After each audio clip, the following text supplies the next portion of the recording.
Nah, ini mulai serius ini Bapak Ibu. Ini sistem penilaian di penerbit nasional. Perhatikan itu. Ternyata bobot yang paling besar apa? Editorial cuma 10%. Jadi apa? Salah nulis boleh nggak? Boleh. Salah ngedit boleh nggak? Boleh. Ternyata yang paling besar itu adalah potensi pasar. 50% sendiri itu adalah potensi pasar. Nah, potensi pasar itu seperti apa? Ini perhatikan slide berikutnya. Nah, naskah seperti apa yang diterbitkan? Gampang kok ini. Nah, kuadran pertama, tema tidak populer tetapi penulis populer. Diterbitkan nggak? Ya diterbitkan lah. Yang dijual adalah nama penulisnya karena sudah populer penulisnya, begitu. Yang kuadran yang kedua, itu yang paling disukai oleh penerbit. Temanya populer, penulisnya populer. Maka buku itu akan laris manis. Misalnya orang terkenal seperti Bapak Presiden Jokowi nulis buku dengan tulisan tangan. Kira-kira saya terbitkan nggak? Ya terbitkan, namanya saja udah terkenal, kan begitu. Nah, bagi Bapak Ibu yang belum pernah menulis buku, belum merasa belum terkenal, pilih yang kanan bawah. Kuadran kanan bawah, yaitu apa? Tema populer meskipun penulisnya belum populer. Oleh karena itu berusahalah cari tema-tema yang populer. Yang betul-betul ditolak oleh penerbit itu adalah tema tak populer, penulis tak populer. Ya, diambil apanya, kan dibuang ke laut saja yang kayak gitu. Jadi Bapak Ibu, ternyata dari 4 kuadran ini yang ditolak itu cuma 1 kuadran. Berarti kan gampang ya.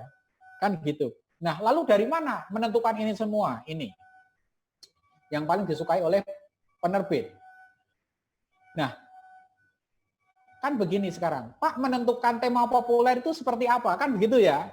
Menentukan tema populer itu seperti apa? Ini Bapak Ibu.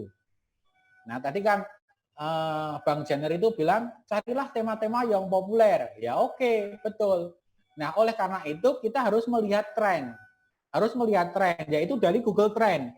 Kira-kira tema buku yang akan kita tulis itu bagus enggak? Misalnya, sekarang Bapak Ibu punya tema buku tentang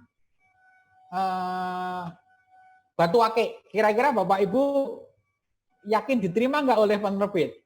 Buku tentang batu akik. Selalu beli buku akik Nusantara gitu, diterima enggak? Nah, kita lihat ngetren enggak? Nah, itu ya ada batu akik, betul kan? Trennya seperti apa batu akik? Nah, ternyata batu akik itu sudah hilang trennya. Itu hanya 2014 sampai 2016 saja.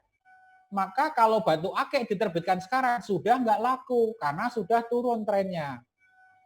Bapak Ibu pernah dengar Humor Mukidi? Kira-kira kalau Humor Mukidi itu jadikan buku, laku nggak bukunya? Kita lihat ya, Mukidi. Kita lihat tuh Mukidi. Nah, ternyata Mukidi itu hanya berapa bulan, 3 bulan saja habis. Maka kalau penerbit dulu yang membuat buku Humor Mukidi dijamin rugi. Karena Mukidi sungguh-sungguh tidak bertanggung jawab. Hanya muncul 3 bulan langsung hilang. Nah, yang rugi siapa? Ya penerbitnya kan gitu. Nah, kemudian misalnya judulnya pemasaran, kira-kira laku nggak? Weh, ternyata hebat itu, ya kan? Hebat kan? Pemasaran selalu naik gitu. Ada lagi misalnya matematika, laku nggak? Laku. Jadi kalau buku-buku yang ada kaitannya dengan mata kuliah, mata pelajaran pasti polanya seperti ini. Tidak pernah ke titik nadir kayak Mukidi maupun kayak Batu Akik. Selalu laku di sepanjang masa. Tapi kok gambarnya polanya seperti itu Pak? Iya, hanya laku di awal semester. Masuk gudang lagi, keluar lagi. Jadi laku di awal semesteran. Nah, begitu polanya seperti itu. Oke, jadi Bapak Ibu, misalnya sistem informasi manajemen, bagus kan itu? Nah, nanti Bapak Ibu setelah acara ini silahkan buka Google Trend, kemudian lihat-lihat tren apa yang sebetulnya sedang ngetren. Kalau bidang komputer itu IoT, Big Data, itu bagus. Data mining itu juga bagus. Nah, ini Big Data kan bagus tuh, naik tajam. Oleh karena itu apa? Kalau sekarang di antara peserta ini ada yang ingin nulis Big Data, pasti diterima nggak oleh penerbit? Iya diterima, sedang dicari karena trennya memang sedang naik seperti ini. Oke, Internet of Things, IoT juga sedang naik. laku di mana? Di Indonesia, ini yang berwarna biru. Jadi kita itu ada risetnya. Nah, Bapak Ibu, itu kan tadi dari sisi tema. Padahal tadi syarat kedua apa? Penulisnya populer. Betul nggak? Penulisnya populer. Nah, untuk melihat penulisnya ini populer, ngangkat pasar atau tidak, ya bisa juga dicari dari internet. Nah, Bapak Ibu, sebelum kita ke reputasi penulis, kita tambahkan dikit.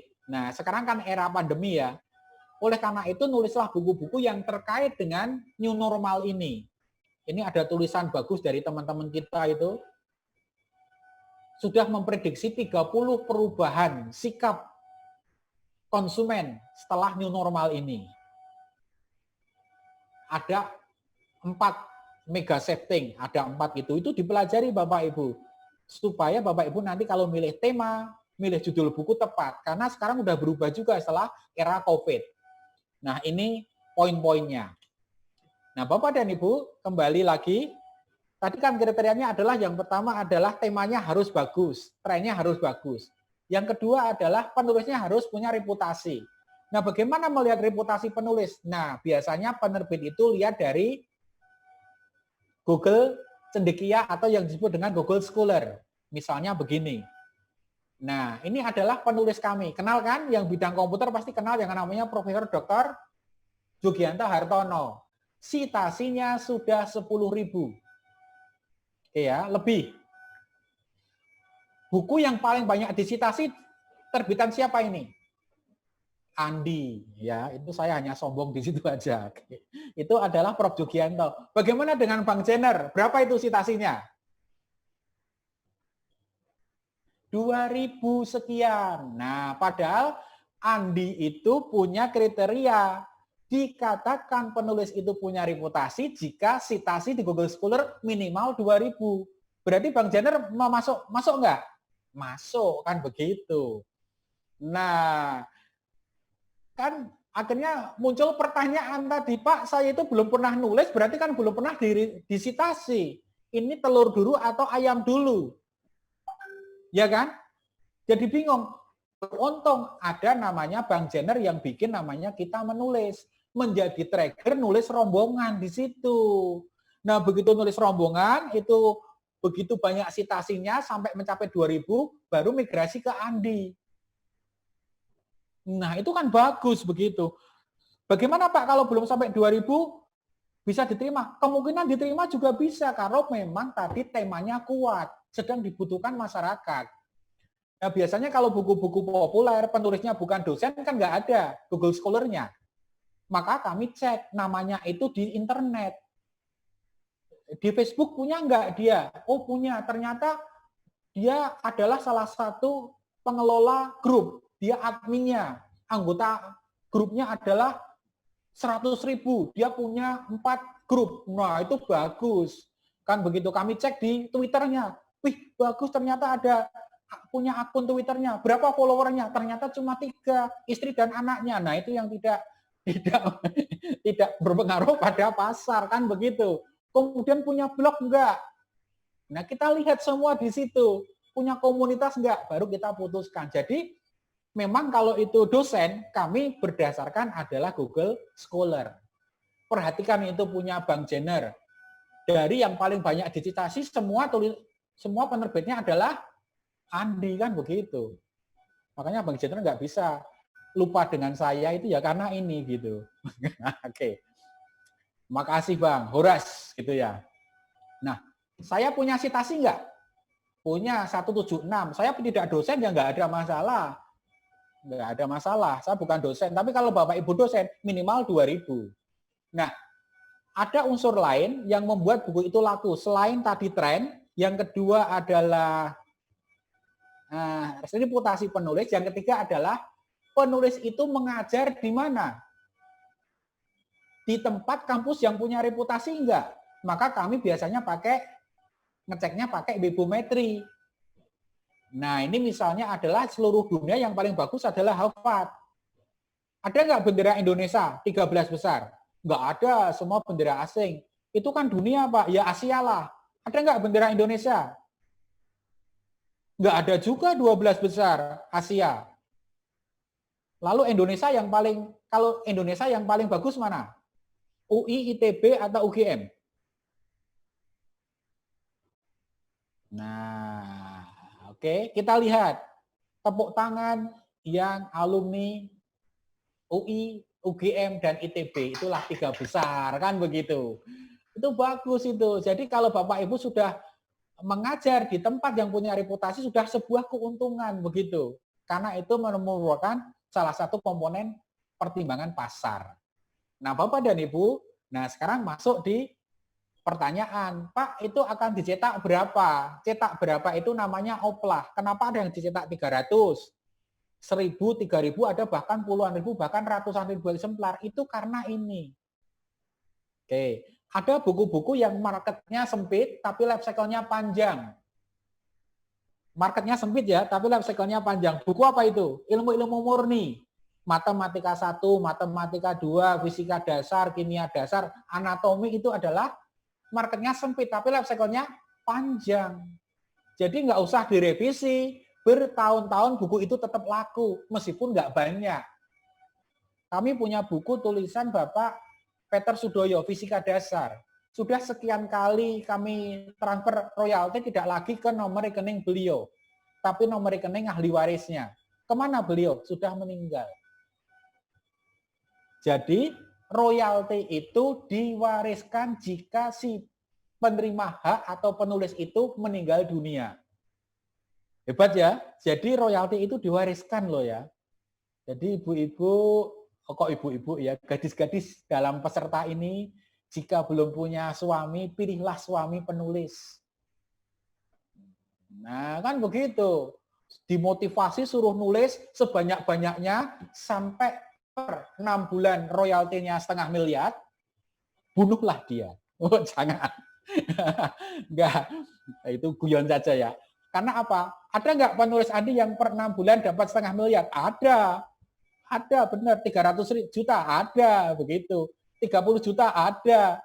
30.000 juga ada gitu. Itu tergantung daripada bukunya laris atau tidak, jumlahnya berapa. Nah sekarang Bapak Ibu ingin pendapatan tambahan dari royalti buku berapa? Ya tergantung nulislah buku seperti apa, jumlahnya berapa begitu. Disesuaikan dengan ingin punya istri berapa begitu. Enggak. Oke, bergurau saja. Nah, Bapak dan Ibu, nah tadi Bang Jenner itu membahas soal plagiasi. Karena plagiasi itu merupakan momok makhluk yang kadang-kadang ditakuti oleh semua calon penulis. Pak, saya itu punya naskah, tetapi untuk mengirimkan ke penerbit itu takut. Takut apa? Takut dituduh sebagai plagiasi, kan begitu ya. Nah, camkan kalimat ini dari saya. Sebelum Bapak Ibu merasa takut, camkan ya, masalah plagiasi. Kalimatnya begini, tidak ada satu judul buku pun di dunia loh ya, tidak ada satu judul buku pun di dunia yang ditulis dan diterbitkan tanpa referensi buku yang lain. Betul nggak? Deal ya? Deal, kecuali fiksi. Tapi kalimatnya belum selesai. Jika kita nulis satu judul buku hanya dengan referensi satu judul buku yang lain, disebut plagiator. Tetapi jika kita menulis satu judul buku dengan banyak referensi buku yang lain, disebut riset. Pilih mana? Tentunya milih riset, nggak ada yang disebut dengan plagiator. Oleh karena itu, cara mensitasi, cara mengutip itu ada aturannya internasional, yaitu ada ALE, MLE, CMS, EPA, Vancouver, Harvard, dan lain sebagainya. Itu aja yang harus dipakai secara konsisten. Nah kadang-kadang lucu, penulisnya ditanya, Bu ini pakai gaya selingkung yang mana? Saya nggak tahu deh, itu sejak dulu saya nulisnya gayanya begitu. Editor kami malah yang tahu, oh itu pakai MLA Bu, saya buat konsisten ya. Ya begitu. Jadi nulis buku itu nggak ada tanpa sumber kecuali fiksi. Hanya ada 2 rumus tadi dari Bang Jenner, paraphrasing dan wording. Paraphrasing artinya adalah membaca kemudian dikalimatkan kembali. Maka sumbernya cukup dituliskan di daftar pustaka. Tapi kalau sama persis namanya wording, maka harus ada catatan kaki atau catatan akhir.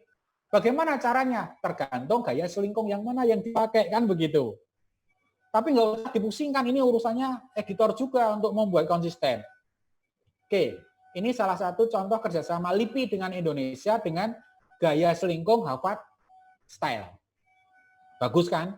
Jadi LIPI ini mbahnya ilmu pengetahuan Indonesia aja kerjasamanya dengan Andi kan begitu. Rutin. Nah, Bapak dan Ibu, perhatikan kuadran di sini. Kira-kira Bapak Ibu peserta di sini masuk yang mana? Kalau jadi penulis.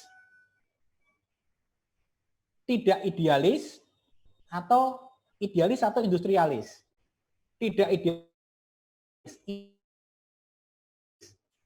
Ada idealis, tidak industrialis. Ada yang tidak idealis, tidak industrialis. Nah, sekarang Bang Jenner harus mic-nya dihidupkan, ditanya sekarang. Masuk yang mana, Bang Jenner? Bingung menjawabnya nih. Halo, masuk yang mana, Bang Jenner? Ntar lah dijawab, Mas Joko. Wah, nggak kelihatan, nggak apa-apa lah. Dilanjut saja. Jadi pasti Bang Jenner itu milih yang pertama, idealis, yang kedua, idealis sekaligus industrialis. Butuh uang tapi ya tetap idealis lah begitu dua-duanya. Ini orang-orang yang punya ciri penulis berpikir idealis. Biasanya ini adalah S1, S2, sebagian S3 itu berpikir, yang idealis ini adalah guru besar. Sudah guru besar. Nanti Bang Jenner kalau sudah guru besar, Profesor Dr. Jenner Raja Simarmata sudah idealis. Kenapa? Menulis tidak begitu memperhatikan kebutuhan pasar. Nulis kemudian dikirimkan ke saya. Prof. Jenner ini tidak sesuai dengan tren. Langsung Bang Jenner bilang, saya sudah guru besar Pak Joko. Yang menciptakan tren itu saya, bukan Google. Hebat kan? Nah, begitu biasanya yang sudah idealis begitu. Tidak begitu suka dengan campur tangan pihak lain. Penerbit bilang, Prof, boleh nggak judulnya diganti? Boleh nggak kira-kira? Orang idealis. Malah balik tanya, kamu siapa? Apanya Pak Joko? Dulu kuliah di mana? S berapa? Kan menyakitkan sekali begitu.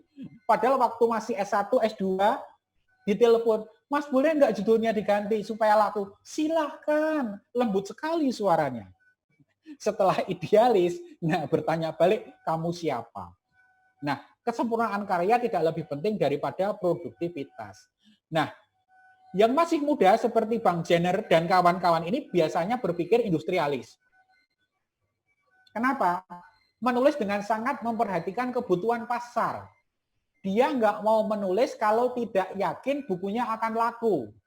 Oleh karena itu, para penulis seperti ini biasanya sebelum nulis buku banyak, ngirimkan draftnya dulu.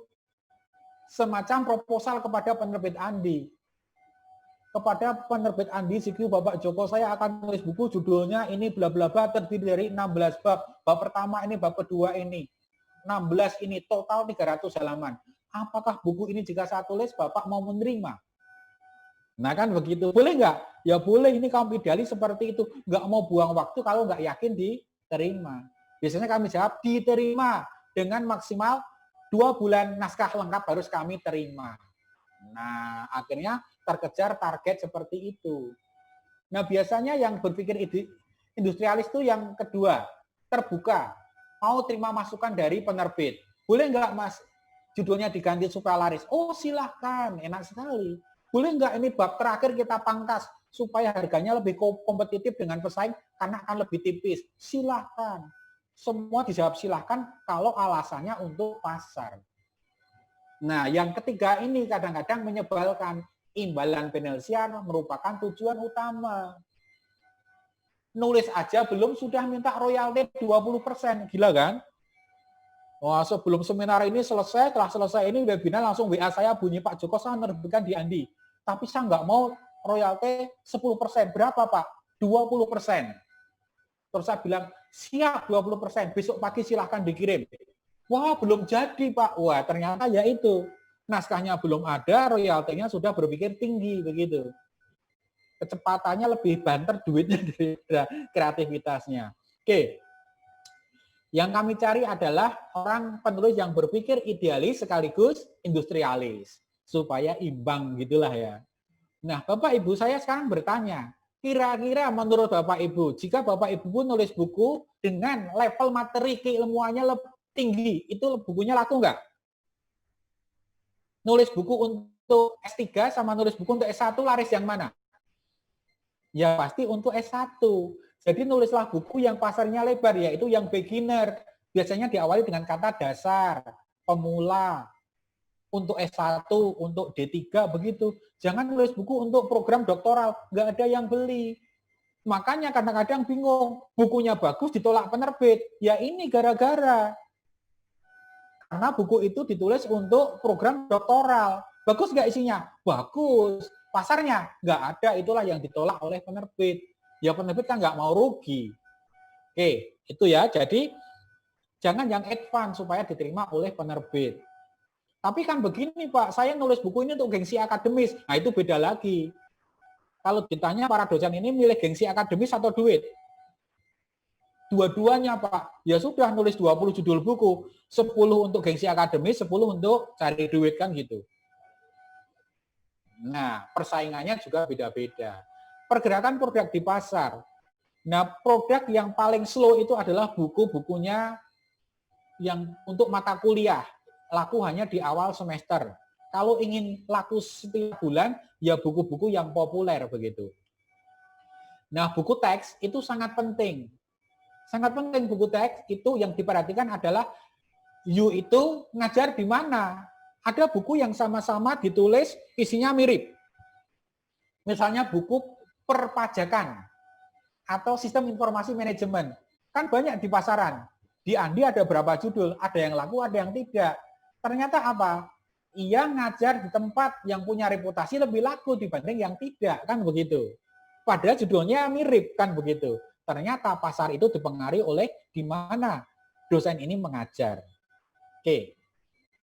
Nah, ini cara mengirimkan naskah. Tadi sudah saya ceritakan. Oke. Ini kelengkapan naskah dalam soft copy, daftar isi, gambar, dan lain sebagainya. Ini ya. Ada kata pengantar, ada naskah lengkap, dan lain sebagainya. Nah, kadang-kadang ditanya saya, Pak Joko, setelah naskah dinyatakan diterima, kayak Bang Jer tadi bertanya, Pak kok belum terbit-terbit? Ya sebetulnya udah mau terbit, tapi karena COVID, karyawan kami masuk separuh. Toko buku yang buka sekarang baru 20%. Jika dipaksakan terbit, yang beli siapa? Begitu kan? Makanya ya mohon sabar dulu ya Bang ya, mudah-mudahan ini segera berlalu badai itu. Nah, berapa lama naskah itu akan terbit? Tergantung, bisa cepat, bisa lambat. Ada kok yang cuma seminggu terbit, ada. Ada juga yang 1 semester baru terbit. Nah, penerbit itu nggak pernah menjadwal naskah terbit itu dengan antrian FIFO. First in, first out. Belum tentu naskah yang pertama kali masuk, belum tentu yang pertama kali terbit. Kami akan pelajari kapan timing pasarnya tepat. Misalnya ada ibu-ibu nulis buku ke tempat kami. Dek, itu mau kami pakai kapan terbit? Kapan ibu dipakai? Oh, saya akan ngajar. Oh, ibu dosen. Iya, ini minggu depan buku akan dipakai. Kan kami senang. Wah, ini akan kami cetak cepat-cepat supaya nanti dipakai. Terus kami tanya, ibu ngajar berapa mahasiswa? 21, Pak. Nah, itu kan jadi masalah cuma 21. Padahal kami cetakan pertama minimal 2000.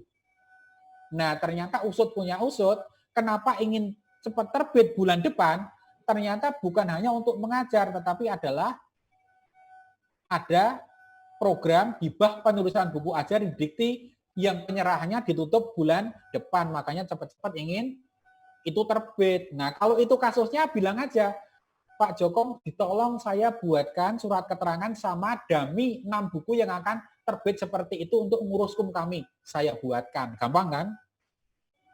Jadi kalau Bang Jenner, Pak itu untuk nguruskum saya, ya saya jadikan dulu mau berapa kesempatan untuk ngurus ke Dikti. Tapi jangan dipaksa nyetak 2000 dulu, kasihan kami. Modalnya banyak. Tapi kalau untuk kepentingan nguruskum kami uruskan kan gitu. Dicetak 6 dulu atau 3 dulu kan nggak ada masalah. Dengan surat keterangan akan dicetak banyak. Selama ini Dikti menerima terus kok gitu. Oke, sampai menerima royalti.